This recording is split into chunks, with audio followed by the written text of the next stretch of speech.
When shimmering portals opened at the Met Gala, the elite panicked, but the security staff didn't even blink. You won't believe how a group of men earning minimum wage dismantled a cosmic invasion using basic crowd control tactics. It turns out interstellar tyrants are no match for the ultimate weapon, a tired human. It was the first Monday in May, and the steps of the Metropolitan Museum of Art were doing what they did best. They were sparkling, cameras flashed in every direction, reporters shouted questions that nobody planned on answering. And somewhere in that river of silk, sequins, and borrowed diamonds, a woman in a dress made entirely of recycled bicycle chains was explaining to a very confused interviewer that the outfit represented, quote, the death of the combustion engine. Nobody noticed the air start to bend near the east wing. It began as a faint shimmer, the kind of thing you might blame on too much champagne or the heat coming off the spotlights. Then the shimmer became a ripple. Then the ripple became a tear in the sky itself, glowing violet at the edges, humming with a sound that made dogs 3 blocks away start barking at nothing. A woman in a headpiece shaped like a chandelier was the first to notice. She pointed, opened her mouth, and let out a scream that a nearby sound engineer would later describe as, and this is a real quote, a solid 9 out of 10. Better than most of our castings. Out of the tier stepped the first soldier of the high hegemony. He stood nearly 8 feet tall. His armor looked like it had been grown rather than built, a shifting plate of dark, wet-looking material that pulsed faintly, like it was breathing. 4 eyes blinked out of sequence on a face that was trying very hard to look intimidating and mostly succeeding, except for the part where his boots left a faint slime trail on the red carpet. Behind him, more portals tore open along the front steps. Dozens of soldiers marched through in perfect formation, weapons humming with blue light, banners unfurling that showed a symbol nobody on Earth had ever seen, and frankly, nobody on Earth had the energy to be scared of just yet, because the flashbulbs were still going off. That was the strange part. The actual, honest-to-goodness alien invasion of Earth, happening in real time on the single most photographed night of the year, and half the guest list assumed it was a stunt. "Is this the Gucci thing?" asked a talk show host, squinting at the nearest alien like he was trying to figure out which luxury brand had sponsored him. "Did Gucci do this?" "This is very avant-garde."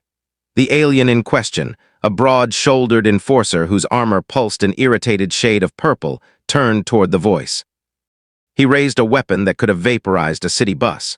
The talk show host took a selfie with him. For the aliens, this was already going wrong, and they hadn't even said a word yet. Their leader stepped through last, flanked by 2 guards, moving with the slow, dramatic pace of someone who has rehearsed his entrance 1,000 times in his head. His name, in the closest approximation human tongues could manage, was Commander Vrail San Cathay, 3rd voice of the High Hegemony, conqueror of the Dren Cluster, breaker of 17 worlds. He would later insist on being called by his full title at every opportunity. He would be disappointed. Vrail raised a clawed hand, and a translation device built into his collar crackled to life, projecting his voice across the plaza in a language the humans could understand. "People of this world," he began, his voice deep and resonant, echoing off the museum's stone columns. "Your species has been selected for assimilation into the High Hegemony. Resistance will be recorded and mocked in our archives for generations. Kneel before, sir, is that a real cape or is it like a costume cape?" interrupted a fashion correspondent, already crouched low with her camera angled up for the shot. "Because the drape on that is incredible." Vrail paused, 4 eyes blinked in sequence. This had not been in the simulations. "It is ceremonial battle regalia," he said slowly, "forged from the hide of the last king of Thessaly Prime." "Say less," she muttered, already typing on her phone. "Who are you wearing?" Somewhere behind him, a soldier lowered his weapon slightly, unsure whether he was supposed to be terrifying civilians or posing for them. Nobody had covered this scenario back on the ship. The truth was, the High Hegemony had a very specific playbook for planetary conquest, and it had worked flawlessly on 17 different worlds. Step 1, arrive with overwhelming force. Step 2, make a speech. Step 3, watch the population scream, scatter, and beg for mercy. They had never accounted for a crowd that had already spent 4 hours being screamed at by publicists, photographers, and a woman insisting everyone move 6 inches to the left for better lighting. This particular crowd did not have any scream left in them. They had used it all up on a dress made of bicycle chains. And so, as the Met Gala's elite guest list snapped photos, asked about ceremonial capes, and generally treated an interstellar invasion like a surprise theme announcement, the actual professionals of the evening were about to clock in. Because 200 feet away, near a service entrance nobody photographed, 5 men in matching navy blazers were finishing their coffee, completely unaware that tonight's biggest problem wasn't going to be a drunk billionaire trying to sneak past the rope. It was going to be an empire. Frank Doyle had worked security at the Met for 19 years. In that time, he had personally removed 3 sitting senators, 1 former president's nephew, a man who tried to bring in a live falcon as an accessory, and a woman who attempted to convince him that her emotional support alligator counted as a service animal. Frank did not scare easily. Frank did not get excited easily either. What Frank felt, standing at his post near the East Wing when the sky tore open and 8-foot-tall alien soldiers started marching down his red carpet, was something closer to mild professional irritation. "You seeing this?" he said into his radio, not even raising his voice. "Seeing what?" crackled the reply from Walt Higgins, stationed near the coat check. The sky opened up. "There's Frank squinted. "There's a lot of them, big guys." "Wet-looking armor. Cosplay? I don't think so, Walt. Is it the Gucci thing? I don't know what the Gucci thing is, Walt, but no, I don't think so." There was a pause on the radio. Then Walt's voice came back, flat and unbothered. "You want me to call it in?" "Yeah." "Call it in?" This was the moment that would later be studied, dissected, and honestly kind of mythologized by anyone who heard the story. Not the arrival of the aliens, the reaction to it. Because while 200 of the wealthiest, most photographed people on the planet were busy either ignoring the invasion or trying to get a good angle on it, the 5-man overnight security crew of the Metropolitan Museum of Art gathered near the coat check, with the energy of men discussing whether the printer on the 3rd floor was jammed again. Ray Kowalski, the oldest of the group at 61 years old and 11 months from his pension, took a long sip of his coffee and looked out at the chaos on the steps. "Big fellas," he observed. "Yeah," said Frank. "Armor's kind of ugly." "Yeah, you think they got a permit for this?" "I doubt it. There is a particular kind of psychological toughness that develops in a person who has spent 2 decades dealing with the specific, concentrated ego of the ultra-wealthy. It is not the toughness of a soldier or a boxer. It is quieter than that.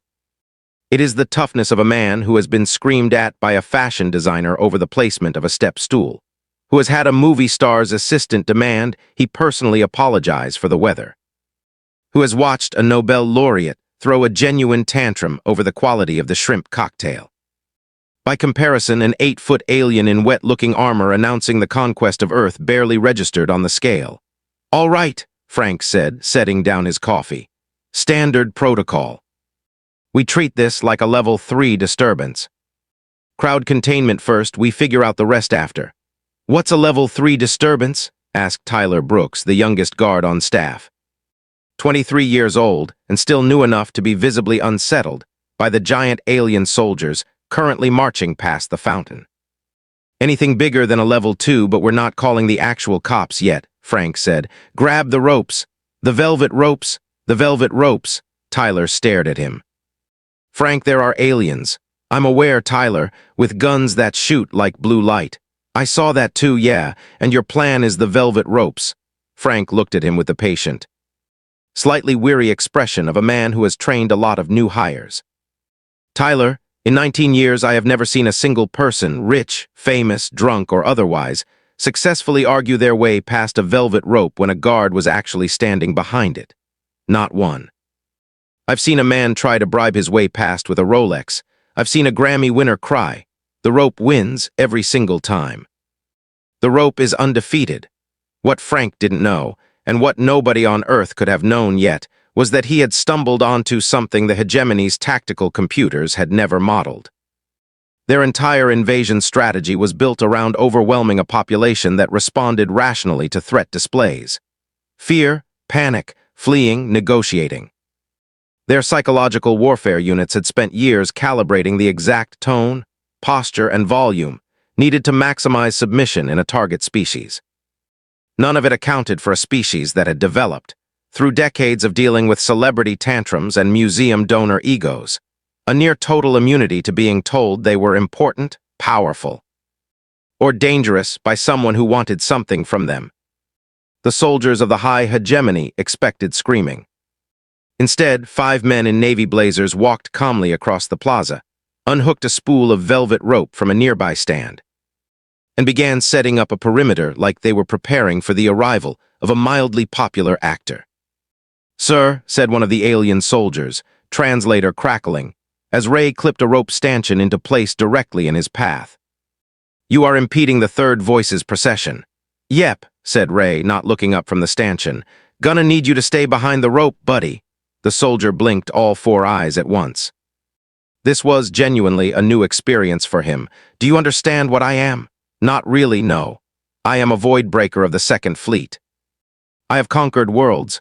"Congratulations," Ray said, straightening the stanchion. "Rope's still there."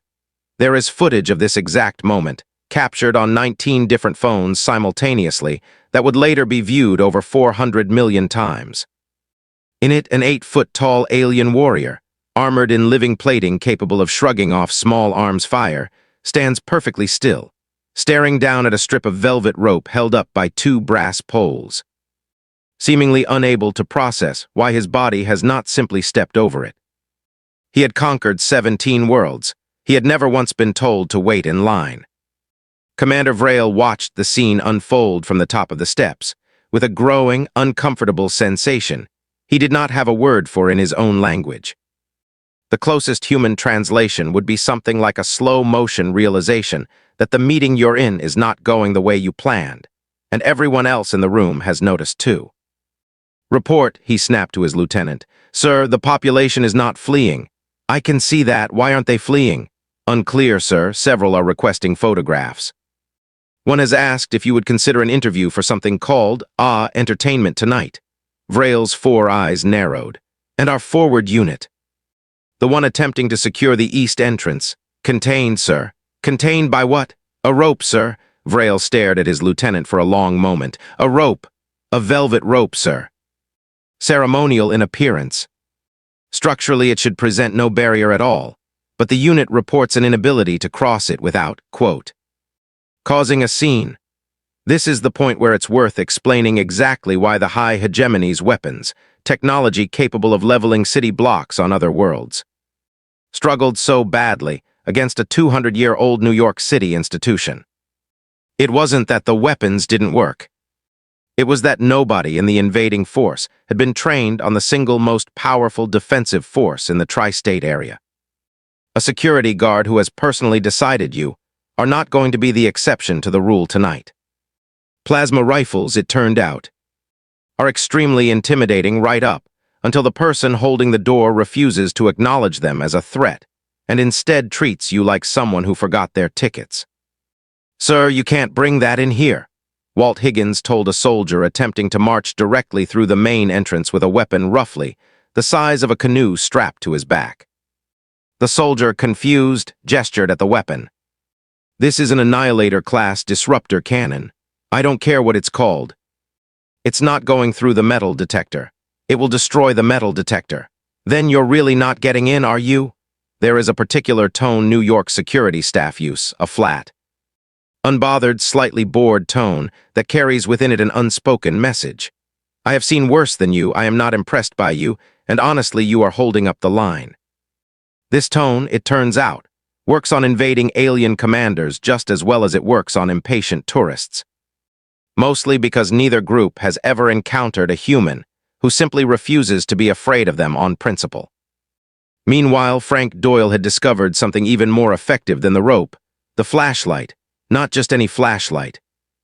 The museum's overnight security team carried industrial-grade, rechargeable 1100 lumen tactical flashlights, originally purchased for checking dark corners of the storage wings during closing hours. Nobody had ever intended them as a weapon, but when Frank clicked his on directly into the face of an alien soldier with 4 separate pupils, The results were immediate and dramatic. The soldier staggered backward, all four eyes clenching shut, hands flailing at his own face like he'd walked into a spider web. "Oh," Frank said, mildly surprised. "That works great," he said it into his radio. Hey, the flashlights work great on them, something about the multiple eyes. Pass it around." Within 4 minutes, all 5 members of the overnight security team, plus 2 off-duty guards who had wandered back in after hearing the commotion, were armed with nothing more advanced than heavy-duty flashlights, strobing them directly into the faces of soldiers from a civilization capable of interstellar travel. "This is humiliating," muttered one alien soldier, stumbling into a marble column, both hands over his eyes. "You invaded a party, buddy," Tyler Brooks told him, not unkindly, strobing the light again. "What did you expect?" But the single greatest weapon deployed that night wasn't the rope, and it wasn't the flashlight. It was something far more devastating, something the high hegemony had absolutely no defense against. Because it had never once occurred to their strategists that a species could develop total immunity to it through decades of forced exposure. It was bureaucratic indifference. "I need to see some identification," Ray Kowalski told the Third Voice's personal honor guard, clipboard in hand, as though he were checking names off a very exclusive dinner list. "I am the honor guard of the Third Voice of the High Hegemony. Great, I need a name on the list or a badge. We do not have badges. We have conquered 17 worlds. That's not on my list either, unfortunately." The honor guard's hive mind connection, a psychic link shared among all hegemony soldiers allowing instant coordination and shared confidence, began to falter. It had never processed an interaction like this. There was no fear to amplify, there was no panic to spread. There was only a 61-year-old man with a clipboard, treating the greatest military force in the quadrant like they'd shown up to the wrong RSVP. Something in the collective consciousness of the hegemony's soldiers began, for the first time in recorded history, to genuinely doubt themselves. Commander Vrail decided it was time to take matters into his own hands. He strode toward the main entrance, cape billowing behind him in a manner he had practiced extensively in a mirror aboard his flagship, and raised both arms toward the assembled crowd, which by now had grown to include several hundred guests who had stopped taking photos long enough to realize something genuinely strange was happening. "Citizens of Earth," he boomed, translator crackling at maximum volume. "I am Commander VREHLSONNKATHAY, Third Voice of the High Hegemony, Conqueror of the DREN Cluster, Breaker of 17 Worlds. Your planet will now be—" "Sir, you're blocking the fire exit," Vrail turned. Frank Doyle stood behind him, arms crossed, gesturing calmly at the illuminated exit sign directly above the commander's head. "I am delivering a speech of galactic significance." "That's fine, but you can't do it in front of the fire exit. It's a code violation. If something happens and this whole place needs to clear out, that door needs to stay open. Nothing is going to happen except the conquest of your entire species." "I hear you. But the door still needs to stay clear." "Can you take 2 steps to the left?" There was a long pause. Somewhere in the crowd, someone laughed, then quickly stopped when nobody else did, unsure if laughing at the alien conqueror was appropriate party etiquette. Vrail, against every instinct honed over a decade of conquest, took 2 steps to the left. He did not fully understand why. It wasn't fear, it wasn't force. It was something stranger, a kind of instinctive deference that rose up in response to Frank's tone, a tone that implied, without any threat at all, that not moving would somehow be more embarrassing than moving. "The conquest," Vrail continued, slightly less thunderously than before, "will proceed immediately. Sir, I need you to also keep your voice down. We've got a noise ordinance after 11. I am a conqueror of WORLDS. I understand that, but the neighbors have complained before. And legally, we do have to keep it under a certain decibel level." Something inside Vrail cracked. Not physically, psychologically. In 17 previous conquests, no single individual had ever interrupted his declaration of victory to discuss zoning regulations. Meanwhile, deeper inside the museum, things had gone from bad to catastrophic for the invading force, because a group of 11 soldiers, having retreated from the flashlight assault at the main entrance, had made the fatal mistake of taking a service hallway that Ray Kowalski knew led, with 3 confusing turns and 1 dead end, directly into the museum gift shop. "This way," Ray told them helpfully, pointing down the hallway. Having correctly identified that these particular soldiers were looking for an escape route and would take literally any doorway offered to them. Straight through there, big open room, real easy to find the exit. 11 armored soldiers marched confidently into the Metropolitan Museum of Art gift shop, surrounded on all sides by postcards. Scented candles, replica Greek pottery, and a life-sized cardboard cutout of a famous painting's most recognizable subject. The only exit, a narrow door marked with a small, easily missed sign, was on the opposite side of the room, tucked behind a rotating rack of tote bags. It took them 14 minutes to find it. By the time they emerged, disoriented and mildly dusted in glitter from a display of holiday ornaments they'd knocked over, Ray was waiting with the velvet rope already set up around the exit. "Evening," he said. The soldiers did not have the energy to argue. Back at the main entrance, Vrail's grand speech had fully derailed. He had been asked to move for the fire exit, lower his voice for the noise ordinance, and now, most devastatingly, had been informed by a museum donor's assistant that his ceremonial cape, made from the hide of a conquered king, was, quote, "giving very fast fashion," and that she personally preferred the tailoring on last year's gala looks. His hive-mind connection to his soldiers had grown quiet, weighed down by a collective and unprecedented emotion the hegemony had no word for. It was not fear.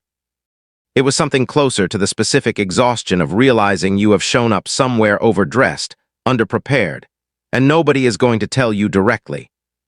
They're just going to keep gently correcting your behavior until you leave. Vrail looked out at the crowd, at the flashlights, at the ropes, at his own honor guard standing behind a stanchion, waiting patiently to be let in. "We conquered the Dren cluster," he said quietly, mostly to himself. "That's nice," Frank said, not unkindly, "but you still can't stand in front of the fire exit."